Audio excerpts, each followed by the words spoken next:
Coming your way on Art Rocks, turning timeless timbers into one-of-a-kind dining and conference tables. You can make one piece of wood as your tabletop. So when you do that, you do run into the defects. I try not to let any holes or anything slide by me. Everything's generally filled. A painter follows her dream, finally. If I won the lottery, that's what I would do, you know, and my friends are like, why do you have to win the lottery? Why don't you just do it? A family finds its signature sound. You know, we were definitely happy with how our album turned out, but we were like, can we find even a better sound? And photography focuses on the abstract end of the spectrum.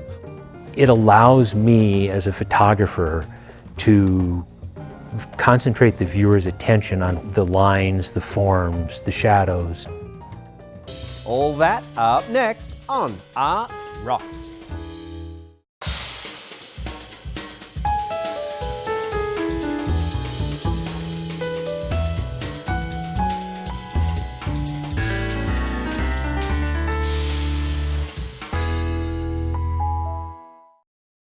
Art Rocks is made possible by the Foundation for Excellence in Louisiana Public Broadcasting and by viewers like you. Hello, and thank you for spending some time on Art Rocks with me, James Fox Smith, publisher of Country Roads magazine. Monroe is an interesting town for creative types, especially the place known as Washita Antique Woods. Their owner, Kyle Snellenberger, is repurposing fallen trees and reclaimed timber to create stunning live-edge tables for all sorts of uses. The larger the table, the more difficult the job, and the more Kyle loves the challenge. Listen up.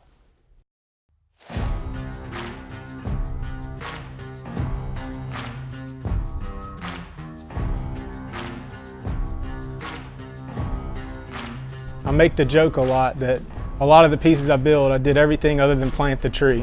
When the tree's cut, we'll cut it down sometimes, or if it's a sinker log that comes out of the bayous, we'll pull them out, bring them back here, mill them on the sawmill, dry them in the kiln, and build furniture out of that. So everything other than planting that tree, we were a part of it.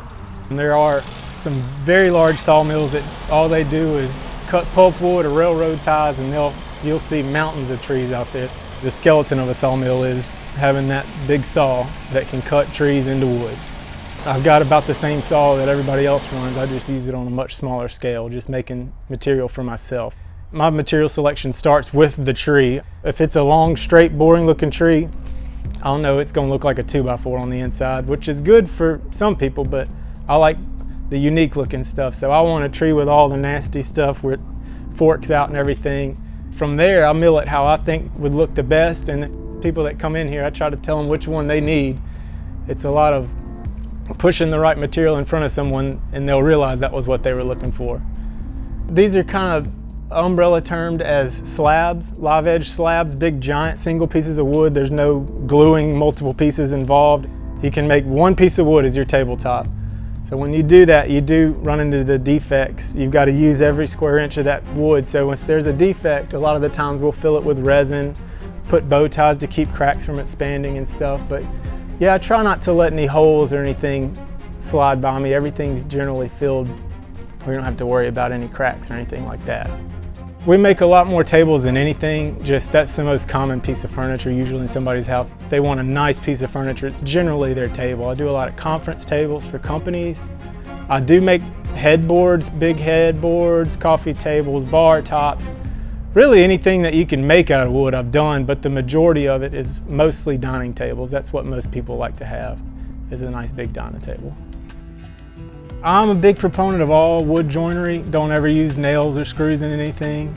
Make mortise and tenon joints. If you can make the wood hold itself together, then you don't need a screw, like traditional woodworking techniques. It's all woodworking glue and good fitting joinery. I have trouble letting anything leave the shop. They're all my children, I don't want to see them go, but at the same time you got to eat. So I almost, just about everything I make, I would say one day I'm gonna have to make me one of those. I get a lot of people wanting you not to touch nothing, just like, I want that piece of wood right there, don't touch it. That's how I want the table, and that's good for me, you know, less work. 90% of woodworking is sanding. You get something built and then you spend twice as much time as anything just sanding it. The sawmill, it's accurate, but it's not to a 1/16 of an inch perfectly accurate. So we'll mill those boards up and then bring them inside. The planer will bring all the boards to exactly the right thickness. So we'll run them through there and they'll get, once they're all exactly the right thickness, then we can laminate them all together to make a single thickness tabletop. You don't want a table that's wavy in different thicknesses. I sell a lot of reclaimed beams, reclaimed boards that are used for walls, ceilings. I sell a lot of reclaimed flooring. It's usually barns or old factories that we're getting the wood out of. So I sell a lot of reclaimed mantles as beams. I like to mill those big beams down into boards and make flooring or tables or any type of wood product out of those. I've had barns that they've torn down in Ontario, Canada, shipped all the way down here. South Carolina, Georgia, Chicago, really all over the country. Is if I can find a good factory or barn or something that they're tearing down that was built in the late 1800s, early 1900s, I try to get my hands on it. And it's hard to get that stuff without buying a big volume of it. If they're tearing down a big factory, they're not letting you come buy a couple boards. You got to buy all of it. So that's one part of it, that you've kind of got to buy an entire 18-wheeler load of beams to get them all. You've got to pay for it, but if it's a nice material, it's worth it. There's no way to get that old virgin growth timber anymore other than getting it out of something that was built in those days. A lot of the time, some of this stuff's 200 years old. It's as dry as it would ever get. It was kind of like a dream of mine to be able to have a wood shop and do what I want to do every day, and people come to pay me to do it. When it started, everything I made was from material I was buying or tearing down. Now, I've gotten a lot into the milling my own wood.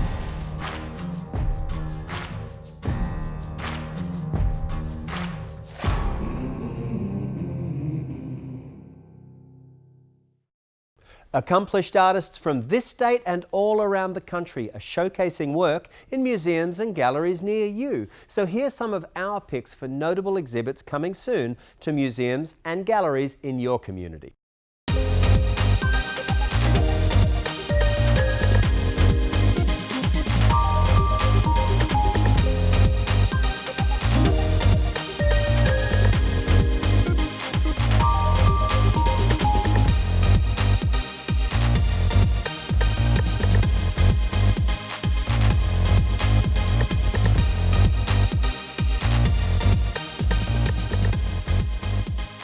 For more about these and many more events in the arts, subscribe to Arts Monthly, the new free e-newsletter from the editors at LPB and Country Roads magazine.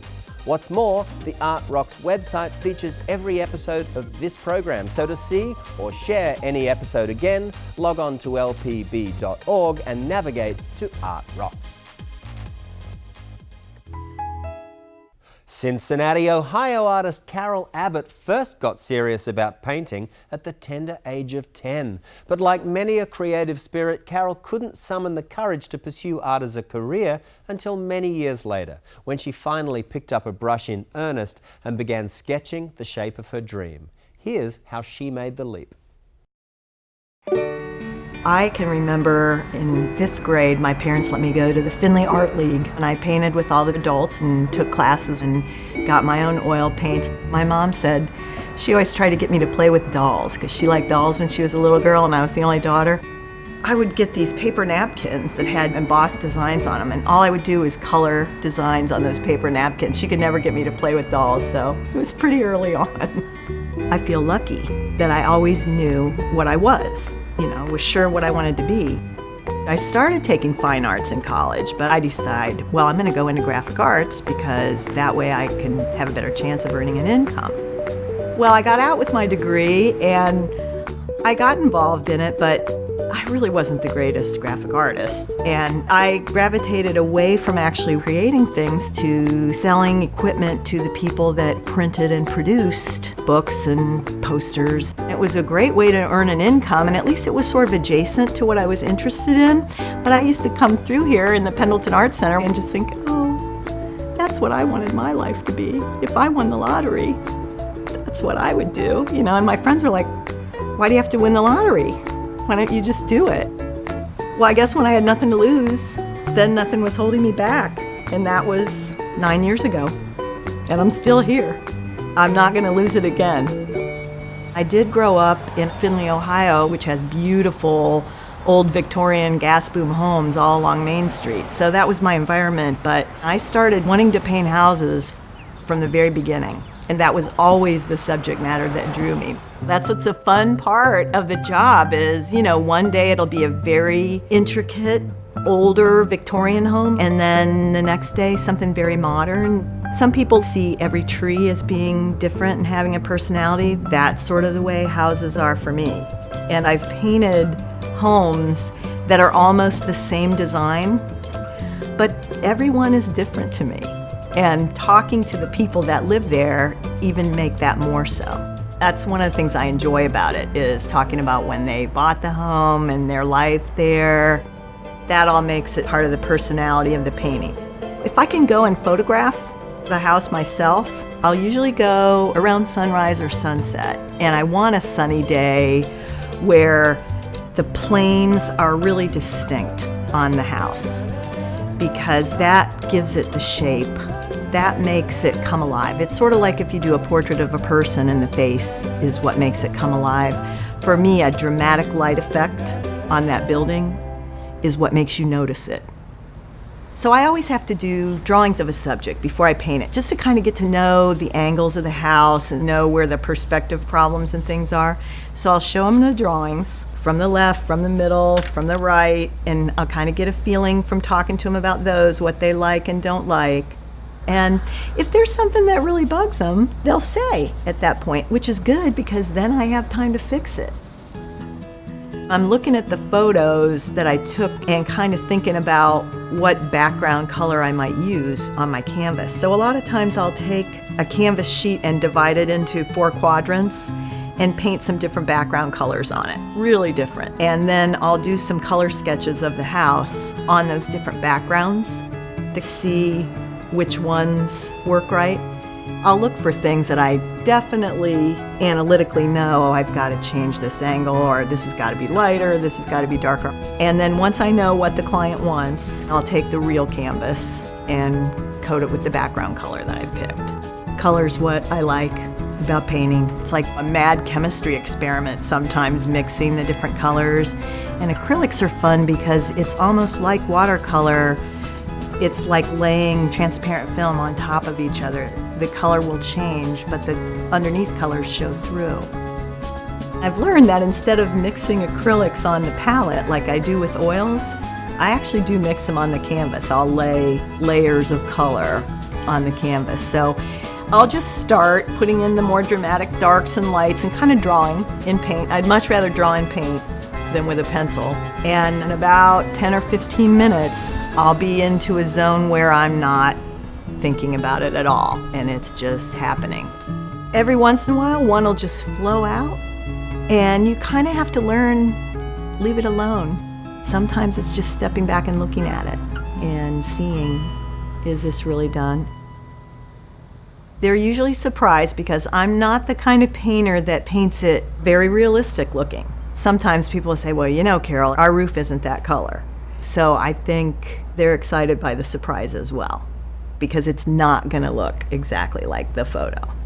And so then it becomes a part of looking at it enough to let it tell me, is it finished? And sometimes I'll ask for help, even from the person that's commissioning it. I'll take the real painting and show it to them. And if they think it's not finished and they want more, they're the customer, so they're always right. And in that sense, it becomes something more than what I've done too, because they've worked on it with me, and that's satisfying. A bit like the Sound of Music's Von Trapp family, only without the leather shorts, the Hunts are a band of 7 siblings who have combined their vocal talents to create a sound described as unique and original. Take a listen to how this Chesapeake, Virginia family is writing a score for musical stardom. A journey waiting to start. Imagine us going far. Each person is important to every song. If a song doesn't make it through all 7 filters, then it's not the Hunts. I could sing, I could see your heart through your eyes on that night from the balcony. How could we ever make this leap? Our mom and dad were musicians. My mom played classical violin and our dad played electric guitar, but they were their own duo and they'd go around to local events just as kind of background musicians. And one time, I think Jenny and I were maybe 5 or 6, they brought us out to play violins and kind of stole the show. Everybody from then on wanted the twin girls to come with them and play violin.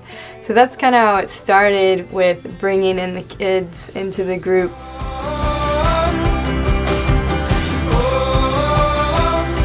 I think when we hit our teen years, writing music was something that really caught our interest and just brought a fresh feel to music, and it hit a spark in us and we couldn't stop writing, and we wanted to find our own sound and be something unique. And we could see ourselves just going farther with our own original music than being a cover band.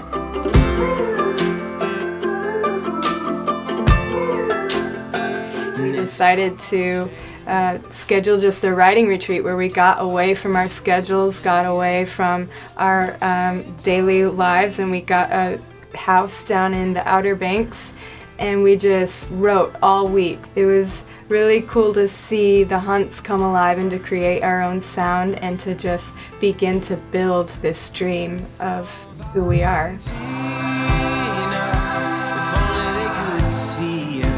And with mom and dad, they were kind of sad. They're like fish out of water, I think, right at the transition. They didn't know, okay, well, what do I do now if this is what the change is? But they really picked up the torch for still being a part of the band, just in a different way. My dad drives the bus and gets us to every gig on time, and he also runs our sound system and does a phenomenal job there. And then my mom, we call her the momager. She's like our manager and does all the phone calls, and also she's our merch lady too. So it's a full family business still.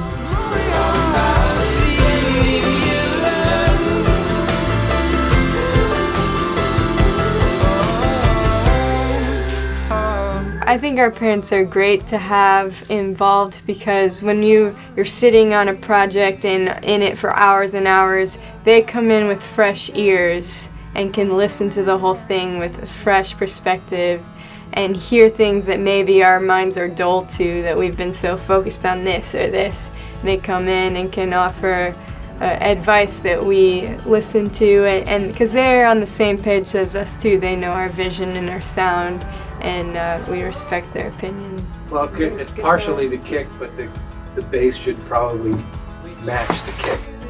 So we recorded our first album shortly after our writing session, and I sent the tracks to 96X, our local radio station. They kind of put us into a rotation right away, and that really caught some attention from some publishers in New York, some management and a label, and our single Make This Leap was featured in a commercial nationwide, and it just really gave us a big springboard and an excitement and a momentum, just starting right here locally.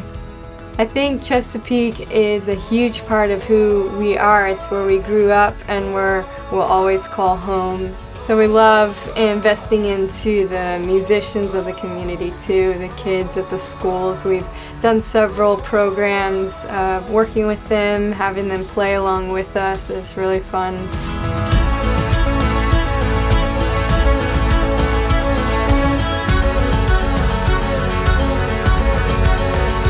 I think we just go through every mic and listen to one thing with the click, make sure it's spot on. For me, I was really able to see what a record label's all about, and all the ways that they were really helpful to us, and all the ways that we kind of saw, hey, we could do this ourselves. Everything else is so syncopated, and that's Let's do the piano in between. I'll simplify it, and then we'll listen to it. You know, we were definitely happy with how our album turned out, but we were like, can we like find even even a better sound of like our sound ourselves. We definitely have learned a lot from all our past experiences with the producers we've worked with. And I think what we realized this time around is that we know our vision best. We know what we want the best. And instead of trying to explain that to someone else and have them create that for us, we're on a venture to do it ourselves. Like, let's create what we see, what we want to hear. So that's the goal for this album, is to take our vision and let it blossom.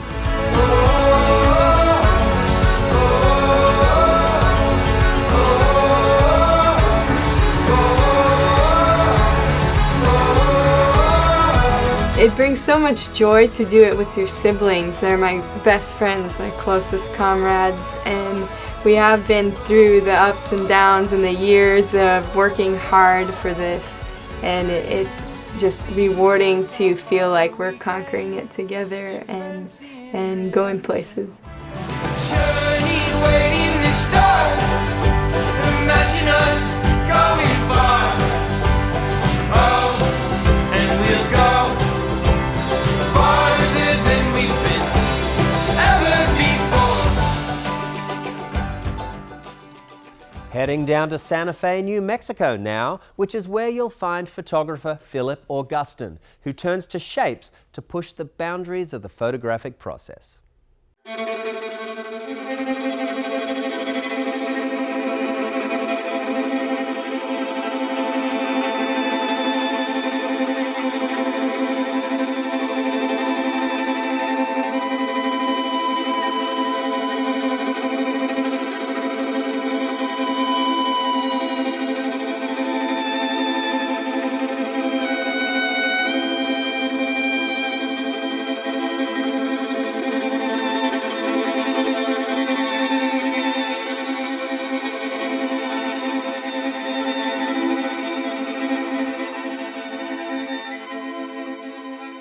What do you see in nature that captures your attention?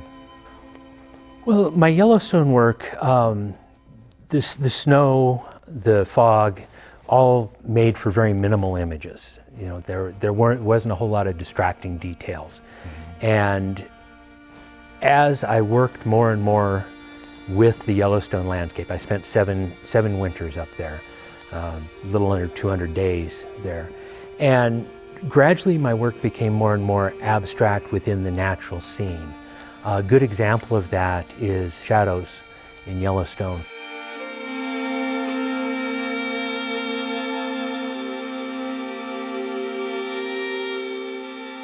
At the time, that was a fascinating image to me. In hindsight, that was a pivot image for me, because even though it's of shadows and it's very abstract, it's still a snowdrift. That image came back and was one that showed an advanced thought about how abstraction works.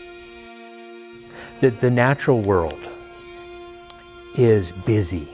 You know, if you're out in the wilderness of Yellowstone, there's trees and there's grasses, and to me, minimalism is muting those down. That's one thing that winter did. With the snow, all the grasses are hidden.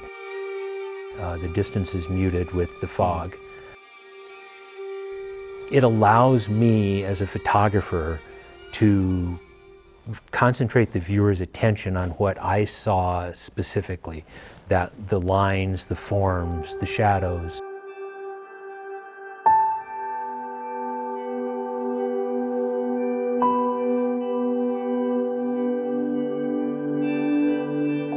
Photographs come about as questions.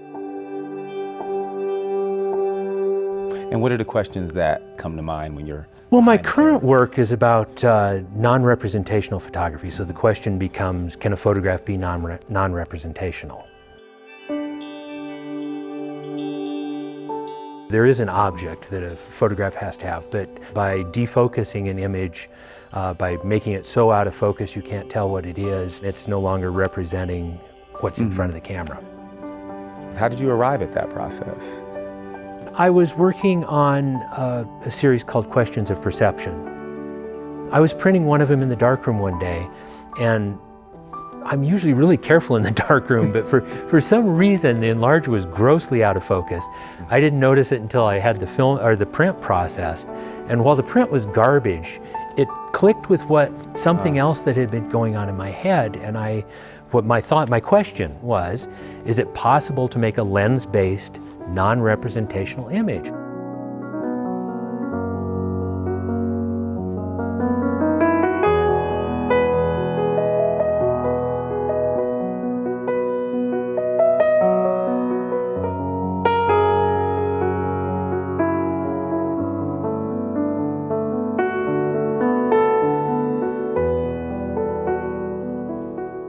I think it gives you a different way of viewing the world.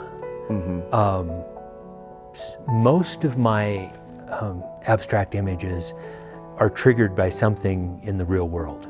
And what I think is important between talking about the Yellowstone work and my abstract work is that they really aren't all that different. I'm using different materials and I'm taking it further in surface tensions or vanishing point.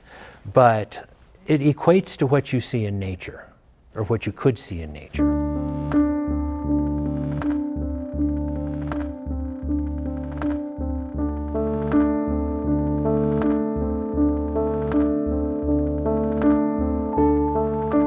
What I'm really talking about in my abstraction is forms, light, shadows, the relative composition of the two.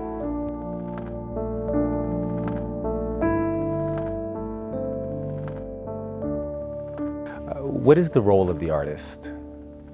The role of the artist, I think, is to show the viewer something that they might not see, to show my vision to the viewer. You're putting a frame around something and saying, this is important to me.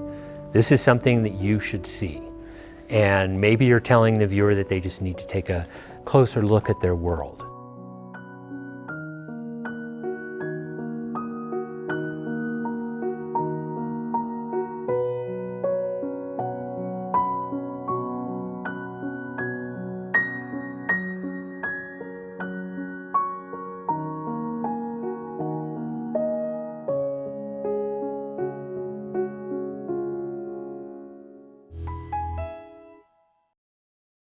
That'll do it for another edition of Art Rocks. But as you know, you can always find, watch and share episodes of this show at lpb.org/artrocks. And if you want to know more about the culture that surrounds you, Country Roads Magazine makes a great resource for finding out what's going on in the arts all across the state.